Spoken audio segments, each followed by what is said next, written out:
আসসালামু আলাইকুম ওয়া রাহমাতুল্লাহি ওয়া বারাকাতুহু। আজকে হচ্ছে মাদ্রাসার তৃতীয় শ্রেণীর প্রশ্নমালা 14 17 অধ্যায়ের 65 পৃষ্ঠার সাধারণ ভগ্নাংশ চ্যাপ্টারের 22 নম্বর প্রশ্নটি সমাধান করব।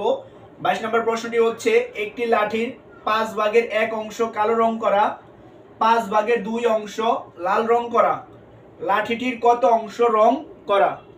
তো এখানে আছে কালো রং করা হচ্ছে 5 ভাগের 1 অংশ আর হচ্ছে লাল রং করা হচ্ছে 5 ভাগের 2 অংশ। তো আমরা অঙ্কটা সরাসরি করতে পারি, যে লিখবো লাঠিটির রং করা। তো লিখে প্রথম লাইনটা লিখবো হচ্ছে লাঠিটির রং করা। লাঠিটির রং করা ছিল হচ্ছে কালো অংশ ছিল 5 ভাগের 1। তো আমরা এখানে লিখবো হচ্ছে ব্র্যাকেট দিয়া উপরে 1 নিচে 5, আর হচ্ছে লাল রং করা ছিল 5 ভাগের 2 অংশ। তো এখানে যোগ চিহ্ন দিব, উপরে 2 নিচে 5 শেষে অংশ দিব। এখন মাঝখানে যোগ দেওয়ার কারণ হচ্ছে এখানে কিন্তু বলেছে লাঠিটির কত অংশ রং করা। লাঠিটির যেটুকু অংশ রং করা ছিল সেগুলো যোগ করতে হবে। কালো রং করা ছিল 5 ভাগের 1, লাল রং করা ছিল 5 ভাগের 2। তো এই 5 ভাগের 1 এবং 5 ভাগের 2 যোগ করব, যোগ করলে আমরা লাঠিটির কত অংশ রং করা আছে সেটা পেয়ে যাব। তো এখন হচ্ছে সমান চিহ্ন দিব, তারপর একটা দাগ দিব, এই সমান বরাবর একটা দাগ দিব। তো এখানে দেখুন নিচে কিন্তু দুইটারই 5 ছিল, তো যেহেতু একই সংখ্যা আছে তো নিচে 5 দিব, আর নিচে যেহেতু একই সংখ্যা তাহলে উপরে যা আছে তাই বসবে। বাম পাশে উপরে ছিল 1, মাঝখানে যোগ ছিল যোগ দিব, আর ডান পাশে উপরে ছিল 2 আর শেষ অংশ ছিল, তো এখানে ডট চিহ্ন দিয়ে দিব, অর্থাৎ এই উপরের অংশটাই এখানে বসবে। তো তারপর হচ্ছে নিচে 5 ছিল 5 দিব, আর 1 আর 2 যোগ করলে হয় হচ্ছে 3, আর শেষে লিখে দিব হচ্ছে অংশ। তো লাঠিটির রং করা অংশ হচ্ছে 5 ভাগের 3। তো শেষে লিখবো হচ্ছে উত্তর, পরে হচ্ছে 3 আর নিচে হচ্ছে 5 আর শেষে লিখে দিব অংশ। তো এটাই হচ্ছে 22 নম্বর প্রশ্নটির সমাধান। এখন হচ্ছে 23-এর ক নম্বর প্রশ্নটির সমাধান করব। তো 23-এর ক নম্বর প্রশ্নটি হচ্ছে 100 পয়সার বা 1 টাকার 10 ভাগের 1 অংশ কত? তো যেহেতু ক নম্বর প্রশ্নটির সমাধান করব এজন্য লিখে নিয়েছি সমাধান। এখন হচ্ছে প্রশ্ন যা ছিল তাই লিখব, অর্থাৎ 100 থেকে এই অংশ পর্যন্ত যা ছিল তাই লিখব। তো লিখব হচ্ছে 100 পয়সার বা 1 টাকার, উপরে 1 নিচে হচ্ছে 10 শেষে লিখবো হচ্ছে অংশ।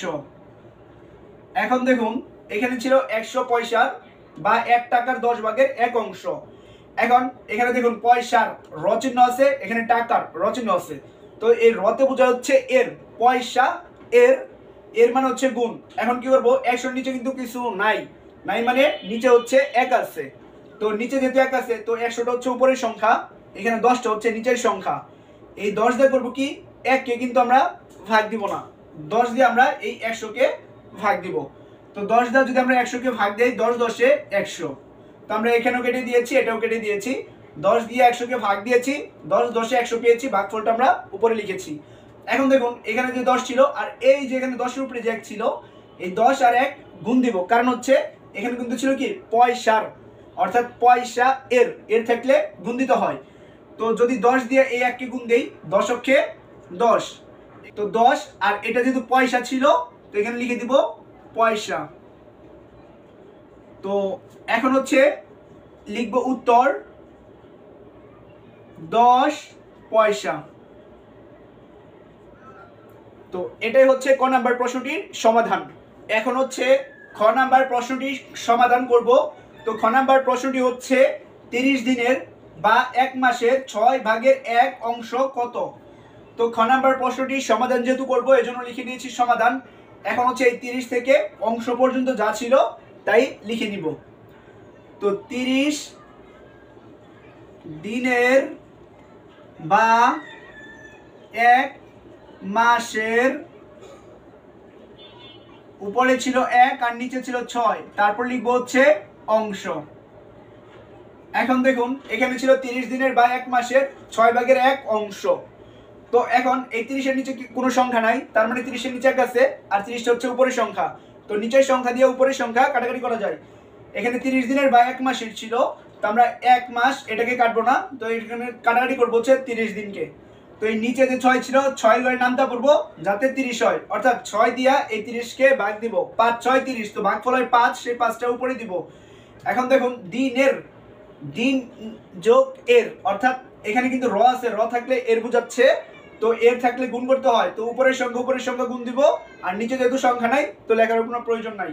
5 দিয়ে এই 1কে গুণ দিব, এই 1কে না কিন্তু, 5 দিয়ে এই উপরে 1কে গুণ দিব, 5 1 5, আর 30 এর পরে দিন ছিল একক হিসেবে, তো আমরা এখানে দিন দিয়ে দিব 5 দিন। তো শেষে লিখবো হচ্ছে রস্যু তয় ত বসিনর উত্তর 5 দিন। তো এটাই হচ্ছে 23-এর ঘ নাম্বার প্রশ্নটির সমাধান। এখন হচ্ছে এই ঘ নাম্বার প্রশ্নটির সমাধান করব। তো ঘ নাম্বার প্রশ্নটি হচ্ছে 1 টাকার 5 ভাগের 1 অংশ কত।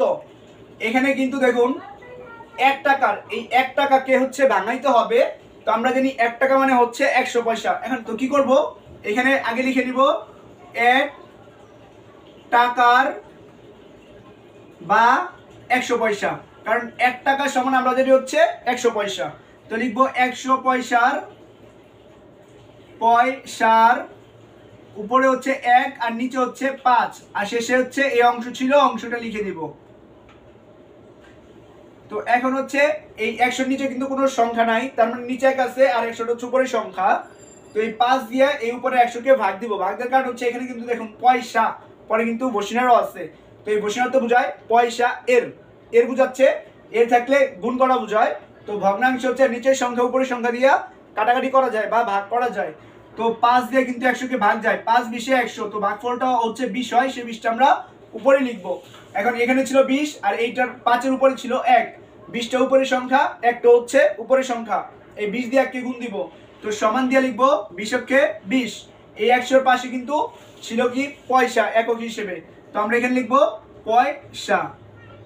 তো পেয়েছি হচ্ছে 20 পয়সা, শেষে লিখবো হচ্ছে রস্যু তয় ত বসিনর উত্তর 20 পয়সা। তো এটাই হচ্ছে 23-এর ঘ নাম্বার প্রশ্নটির সমাধান।